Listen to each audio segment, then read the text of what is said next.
ஓப்போலேருந்து A5 Pro 5Gயும் ரியல்மிலேருந்து Realme 14T அப்படிங்கிற smart phone launch பண்ணியிருக்காங்க. So இந்த ரெண்டு ஃபோன்லையும் கிட்டத்தட்ட ஒரே மாதிரியான ஸ்பெசிஃபிகேஷன் தான் இருக்குது.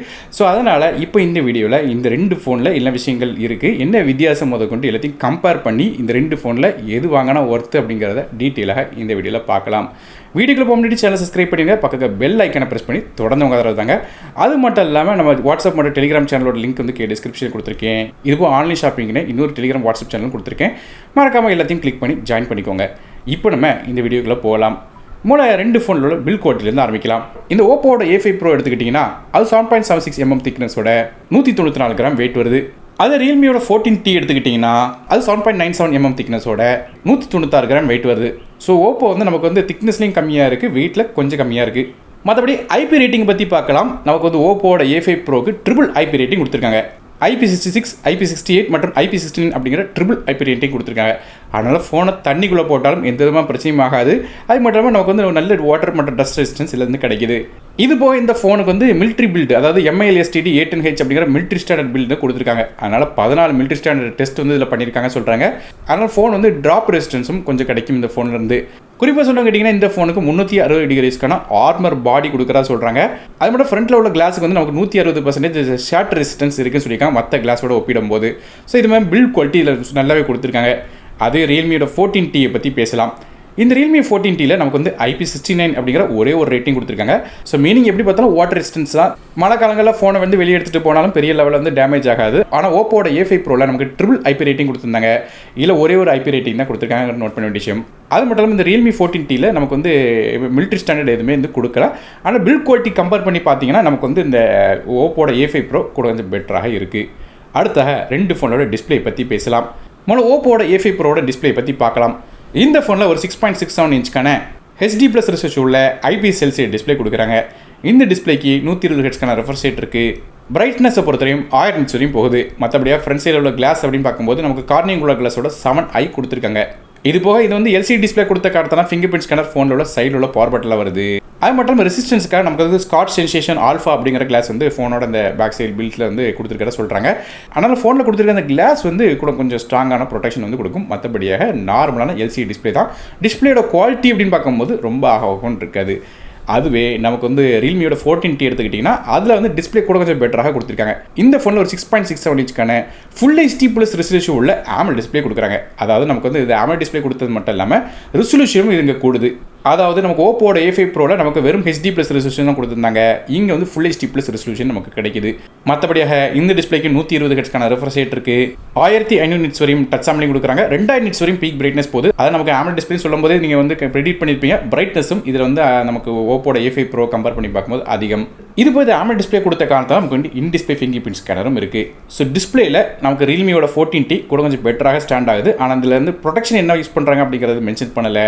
நமக்கு ஓப்போட A5 Proல இந்த ப்ரொடெக்ஷன் கூட கொஞ்சம் பெட்டராக இருக்குது. ஸோ அது மட்டும் தான் வித்தியாசம் தவிர மற்றபடி டிஸ்பிளேயோட குவாலிட்டின்னு பார்த்தீங்கன்னா ரியல்மியோட 14T தான் பெஸ்ட்டாக இருக்குது. அடுத்தாக ரெண்டு ஃபோனோட பெர்ஃபார்மன்ஸை பற்றி பார்க்கலாம். ரெண்டு ஃபோன்லேயே காமனான ப்ராசர் தான்.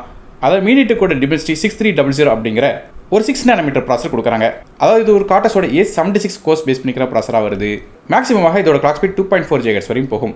கிராஃபிக்ஸ்க்காக மாலியோட G57 MC2 அப்படிங்கிற GPU கொடுக்குறாங்க. ஸோ இந்த பெர்ஃபார்மன்ஸை பார்க்க முன்னாடி இதோட ரேங்கிங்கை பார்த்துடலாம். இந்த ப்ராசருக்கு 101 ரேங்க் கிடைக்குது. மார்க்னு பார்க்கும்போது 100க்கு 35 மார்க், அதாவது ஜஸ்ட் பாஸ் ஆகுது. மேலும் கிரேடுன்னு பார்க்கும்போது B கிரேட் கொடுக்குறாங்க. ஸோ ஒரு லோயர் எண்ட் மிட்ரேஞ்ச் ஸ்மார்ட் ஃபோனாக வருது. ஸோ பெர்ஃபார்மன்ஸ் பொறுத்தவரையும் ஆப்ஸ் ஓரளவு ரன் பண்ணலாம். ரொம்ப ஹெவியான ஆப்ஸ் ரன் பண்ண முடியாது, ரொம்ப ஹெவியான மல்டி டாஸ்கிங் பண்ண முடியாது. மற்றபடி கேம்ஸ்னு பார்க்கும்போது இன்ட்ரோல் கேம்ஸ்லாம் இல்லாமல் தவிர மற்றபடி மிட் செட்டிங் கேம்ஸோ ஹெவியான கேம்ஸோ பெரிய லெவலில் இதில் வந்து ட்ரை பண்ணி பார்க்க முடியாது. ஸோ பெர்ஃபார்மன்ஸ் கண்டிப்பாக இதில் வந்து ஒரு நெகட்டிவ்னு சொல்லலாம். அடுத்தாக RAM மற்றும் இன்டர்னல் ஸ்டோரேஜ் பற்றி பார்க்கலாம். இந்த ரெண்டு ஃபோன்லேயும் நமக்கு வந்து 2 RAM இன்டர்னல் ஸ்டோரேஜ் கான்ஃபிகரேஷன் தராங்க. அதை மட்டும் பார்க்கும்போது இது 8GB RAM with 120GB storage மற்றும் 8GB RAM 2GB ஸ்டோரேஜ் அப்படிங்கிற 2 கான்ஃபிகரேஷனில் வருது. RAM வெர்ஷன் ரெண்டு ஃபோன்லேயும் நமக்கு வந்து LPDDR4X RAM தான் தராங்க. ஸ்டோரேஜ் வந்து UFS 2.2 தான் இருக்குது. ஸோ ஸ்டோரேஜ் ஏற்கனவே சொல்கிற மாதிரி இது வந்து கொஞ்சம் நெகட்டிவ் தான், UFS 2.2 கொடுத்துருக்குறது. மற்றபடியாக ரெண்டு ஃபோன்லேயும் டியூல் சிம் சப்போர்ட் இருக்குது. ஆனால் ஓப்போட A5 Proல நமக்கு மைக்ரோ ஸ்டிக் கார்டுக்கான சப்போர்ட் கிடையாது. ஆனால் ரியல்மியோட இந்த 14Tல நமக்கு வந்து மைக்ரோ ஸ்டிக் கார்டுக்கான சப்போர்ட் இருக்குது. 2 TB வரையும் எக்ஸ்டெண்டபிள் பண்ணலாம் சொல்கிறாங்க. ஃபோனோட வாய்ஸ் பற்றி பார்க்கும்போது ரெண்டு ஃபோன்லையும் Android 15 வாய்ஸில் தான் ரன் ஆகுது. இந்த ஓப்போட A5 Pro வந்து கலர் வாய்ஸ்லையும், ரியல்மியோட 14T வந்து ரியல்மி UI 6.0லையும் வந்து ரன் ஆகுது. அடுத்த ஃபோனோட கேமராஸ் பற்றி பார்க்கலாம். நமக்கு வந்து முதல்ல ரெண்டு ஃபோன்லேயும் வந்து 50 மெகாபிக்சல் + 2 மெகாபிக்சல் அப்படிங்கிற காம்போ தான் கொடுக்குறாங்க. அது முடி பார்க்கும்போது ஓப்போட A5 Pro எடுத்துக்கிட்டிங்கன்னா முதல் கேமரா ஒரு 50 மெகாபிக்சல் கேமரா கொடுக்குறாங்க. இது f1.8 ஆப்பர்ச்சரில் வருது. ரெண்டாவதாக 2 மெகாபிக்சல் மோனோக்ரோம் சென்சர் கொடுக்குறாங்க. இது f2.4 ஆப்பர்ச்சரில் தராங்க. மற்றபடி LED ஃப்ளாஷ் சப்போர்ட் இருக்குது. இது போக ஃபுல் HD + வீடியோ தான் கேப்சர் பண்ண முடியும். 4Kலாம் வீடியோ கேப்சர் பண்ண முடியாது. அதே வந்து ரியல்மியோட 14T எடுத்துக்கிட்டிங்கன்னா அதுலேயுமே மொதல் camera 50 megapixel rear facing camera தராங்க. f1.8 ஆப்பர்ச்சரில் இருக்குது. ஆனால் வந்து இது ஒரு ஆம்னிஷனோட கேமராவாக தராங்க. அதாவது OV50D40 அப்படிங்கிற சென்சர் கொடுத்துருக்காங்க. இந்த சென்சரோட சைஸை பொறுத்தவரையும் 1/2.88 இன்ச்சுக்கான சென்சராக இருக்குது. மற்றபடி ரெண்டாவதாக 2 மெகாபிக்சல் போர்ட்ரேட் லென்ஸ் கொடுக்குறாங்க. நமக்கு வந்து ஓப்போட A5 Proல மோனோக்ரோம் சென்சர் கொடுத்தாங்க. இங்கே வந்து நமக்கு போர்ட்ரேட் லென்ஸாக இருக்குது. ஸோ இந்த கேமரான்னு பார்க்கும்போது ரியல்மியோட 14T கூட கொஞ்சம் பெட்டராக இருக்கும்னு சொல்லி எதிர்பார்க்கப்படுது. ஏன்னா வந்து நமக்கு வந்து ஓப்போட A5 Proல என்ன கேமரா சென்சர் பயன்படுத்துறாங்கன்னு தெரியல. ஆனால் இதில் வந்து ஆம்னிஷனோட கேமரா கொடுத்துருக்காங்க அந்த ரியல்மி 14Tல. செல்ஃபி கேமரா பற்றி பேசலாம். ஓப்போட A5 Pro பொறுத்தவரையும் ஒரு 8 மெகாபிக்சலுக்கான ஃப்ரண்ட் ஃபேசிங் கேமரா தராங்க. இது f2.0 ஆப்பர்ச்சரில் வருது. அதே ரியல்மியோட 14T பொறுத்தவரையும் ஃப்ரண்ட் சைடில் ஒரு 16 மெகாபிக்சலுக்கான செல்ஃபி கேமரா கொடுக்குறாங்க. இது சோனியோட IMX480 அப்படிங்கிற சென்சர் கொடுத்துருக்காங்க. f2.4 ஆப்பர்ச்சரில் வருது.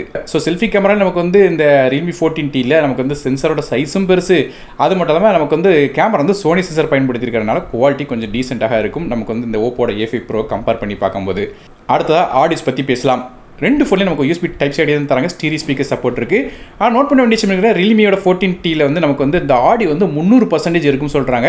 அதாவது வால்யூம் வந்து நமக்கு ஓப்போட A5 Proவோட அதிகமாக இருக்கும் சொல்லி எதிர்பார்க்கப்படுது. மற்றபடி நெட்வொர்க்ஸ்னு பார்க்கும்போது ரெண்டு ஃபோன்லேயும் நமக்கு 5Gக்கான SMS சப்போர்ட், டியூல் 4Gக்கான VoLTE, dual band wifi, bluetooth 5.3, GPS மாதிரியான விஷயங்கள் கொடுக்குறாங்க. ஆனால் நோட் பண்ண வேண்டிய விஷயம் பார்த்தீங்கன்னா இந்த ஓப்போயோட A5 Proல நமக்கு NFC எக்ஸ்ட்ராவாக தரதா சொல்லியிருக்காங்க. அந்த ரியல்மியோட 14Tல NFC கிடையாது. அது மட்டும் இல்லாமல் இந்த ஓப்போட A5 Pro வாங்கும்போது நமக்கு வந்து நெட்வொர்க் வந்து கூட கொஞ்சம் பெட்டராக இருக்கும் சொல்கிறாங்க. இந்த ஓப்போட ஃபோன்ஸ் எல்லாத்தையும் இந்த மார்க்கெட்டிங் பண்ணுறாங்க, நம்ம எல்லாருமே தெரியும். அதாவது ஒரு டிஃப்ரெண்ட்டான ஆண்டனா வந்து பயன்படுத்துகிறதா சொல்கிறாங்க. அது மூலமாக நமக்கு வந்து செல்லுலர் ரிசெப்ஷன் முந்தைய காட்டிலும் 200% இன்க்ரீஸ் ஆகி தரும் சொல்கிறாங்க. அதனால் நமக்கு வந்து பெட்டரான கனெக்டிவிட்டி இந்த ஓப்போட A5 Proல கிடைக்கிறதுக்கு வாய்ப்பு இருக்குது. அடுத்த பேட்டரிஸை பற்றி பேசலாம். நமக்கு ஓப்போட A5 Proல ஒரு 5800 mAh பேட்டரி கொடுக்குறாங்க. இது சார்ஜ் பண்ணுறதுக்கு 48 வாட்க்கான ஃபாஸ்ட் சார்ஜிங் சப்போர்ட் வருது. அதுவே வந்து நமக்கு ரியல்மியோட 14T எடுத்துக்கிட்டிங்கன்னா அதில் ஒரு 6000 mAh பேட்டரி கொடுக்குறாங்க. அதுலேயுமே சார்ஜ் பண்ணுறதுக்கு 45 வாட்க்கான ஃபாஸ்ட் சார்ஜிங் சப்போர்ட் வருது. ஸோ இந்த ரியல்மியோட 14T வாங்கும்போது நமக்கு வந்து ஒரு 200 mAh வந்து கூட கொஞ்சம் பெட்டராக கிடைக்குது. கலர்ஸை பொறுத்தவரைக்கும் ஓப்போட A5 Pro 5G வந்து பார்த்துட்டிங்கன்னா ஃபெதர் ப்ளூ, மோக்கா ப்ரௌன் அப்படிங்கிற 2 கலர்ஸ் வருது. அதே ரியல்மியோட 14T எடுத்துக்கிட்டிங்கன்னா silky green, violet grace, satin ink அப்படிங்கிற 3 கலர்ஸ் வருது. கடைசியாக ரெண்டு ஃபோனோட பேஸ் ப்ரைஸ், அதாவது 8GB RAM with 128GB storage விலை 17999க்கும் 8GB RAM 2GB ஸ்டோரேஜ் விலை 19999 அப்படிங்கிற விலையில் கொடுக்குறாங்க. இந்த ரெண்டு ஃபோனும் ஆன்லைன் ஷாப்பில் வந்து கிடைக்கும் சொல்லியிருக்கேன். இதோட லிங்க் வந்து டிஸ்கிரிப்ஷன் கொடுக்குறேன். இது நோட் பண்ண வேண்டிய விஷயம் என்ன கேட்டிங்கன்னா நமக்கு வந்து ரியல்மியோட 14Tல வந்து இந்த ஆஃப்லைன் மற்றும் ஆன்லைன் மார்க்கெட்டில் வந்து கொஞ்சம் வித்தியாசம் வந்து கொடுக்குறாங்க சொல்கிறாங்க. இது போக ரெண்டு ஃபோன்லேயும் நமக்கு வந்து பேங்க் ஆஃபர்ஸும் வந்து கொடுக்குறாங்க. இருந்தாலும் பேஸ் ப்ரைஸ் ரெண்டு ஃபோனும் ஒன்று தான். ஸோ ஓவரலாக பார்க்கும்போது இந்த ரெண்டு ஃபோன்லையும் என்ன வித்தியாசம் அப்படின்னு பார்த்துட்டிங்கன்னா டிஸ்பிளேன்னு எடுத்துகிட்டிங்கன்னா ரியல்மியோட 14T பெட்டராக இருக்குது. ஆனால் டிஸ்பிளேயோட ப்ரொடக்ஷன் எடுத்துக்கிட்டிங்கன்னா நமக்கு வந்து இந்த ஓப்போட A5 Pro பெட்டராக இருக்குது. ப்ராசர் ஒன்று தான், ரேம் இன்டர்னல் ஸ்டோரேஜும் ஒன்று தான். மைக்ரோ SD கார்டு இருந்தாலும் இல்லைனாலும் அது ஒரு பெரிய வித்தியாசம்னு சொல்ல முடியாது. மற்றபடியாக கேமராஸ்னு எடுத்துக்கிட்டிங்கன்னா நமக்கு வந்து இந்த ரியல்மி 14T கூட கொஞ்சம் பெட்டராக இருந்த மாதிரி இருக்குது. ஏன்னா சென்சார்ஸ் வந்து மென்ஷன் பண்ணியிருக்காங்க. அது மட்டும் இல்லாமல் செல்ஃபி கேமராலேயும் ரெசல்யூஷன் அதிகம். இது போக ரியல்மியோட 14Tல வால்யூம் வந்து அதிகமாக இருக்குது. அது மட்டும் இல்லாமல் ஓப்போட A5 Pro எடுத்துக்கிட்டிங்கன்னா நமக்கு வந்து பில் குவாலிட்டி அந்த IP rating triple IP rating கொடுத்துருக்காங்க. ஆனால் ரியல்மி 14Tல ஒரு சிங்கிள் IP ரேட்டிங் தான் இருக்குது. ரெண்டுமே IP69 தான். ஆனால் நமக்கு வந்து இந்த ட்ரிபிள் IP ரேட்டிங் கொடுத்துருக்கிறது ஒரு ப்ளஸ் பாயிண்ட்டாக இருக்குது ஓப்போவில். அதுபோல் மிலிட்ரி ஸ்டாண்டர்ட் பில்டும் வந்து இந்த ஓப்போ A5 Proல கொடுக்குறாங்க. மற்றபடியாக ஓப்போட A5 Proல 200% சிக்னல் ஸ்ட்ரென்த் எக்ஸ்ட்ராவாக இருக்குன்னு சொல்கிறாங்க. ஆனால் ரியல்மியோட 14Tல 200 mAh பேட்டரி வந்து எக்ஸ்ட்ராவாக வருது. இதே மாதிரியாக அப் அண்ட் டவுன்ஸ் ரெண்டு ஃபோன்லையும் இருக்குது. ஸோ இந்த ஓவராக பார்க்கும்போது ரெண்டு ஃபோனோட கம்பேரிசன் வந்து நான் டீட்டெயிலாக சொல்லிட்டேன். ப்ரைஸிங் எல்லாமே ஒன்று தான். ஸோ கொடுத்துருக்கிற வேலைன்னு பார்த்தீங்கன்னா நமக்கு வந்து சிப் வந்து கொஞ்சம் டவுன் கிரேட், அதாவது இந்த 6300 அப்படிங்கிற ப்ராசருக்கு கூட 7300 கொடுத்துருக்கலாம். ஆனால் ரெண்டு ஃபோன்லையும் மற்ற எல்லா விஷயங்களும் ஓரளவு நல்லா கொடுத்துருந்தாலும் இந்த சிப் வந்து கொஞ்சம் மட்டமான சிப் செட்டு தான். இது போக இந்த ரெண்டு ஃபோனில் எது பெட்டருங்கிறத நீங்கள் சூஸ் பண்ணிக்கோங்க. ஆனால் இந்த ரெண்டு ஃபோனும் வாங்கலாமான்னு கேட்டிங்கன்னா கொடுத்துருக்கிற ப்ரைஸ் வச்சு பார்க்கும்போது சிப் வந்து யாருக்கிட்ட சொன்ன மாதிரி நெகட்டிவ். எல்லாமே கொடுத்துட்டு பேஸ்மெண்ட் ஸ்ட்ராங்காக கட்டலன்னா எப்படி, அதே மாதிரி தான் இருக்குது இந்த ஃபோனோட கதை. நீங்கள் இதை பற்றி நினைக்கிங்க அப்படிங்கிறத கீழே கமெண்ட் செக்ஷன் மென்ஷன் பண்ணுங்கள். வீடியோ பிடிச்சா ஒரு லைக் கொடுத்துருங்க. உங்கள் ஃப்ரெண்ட்ஸ் மற்றும் ஃபேமிலிஸ்க்கு ஷேர் பண்ணிவிடுங்க. நான் டெக் தமிழுக்காக மற்ற வீடியோஸ் வரை நன்றி, வணக்கம்.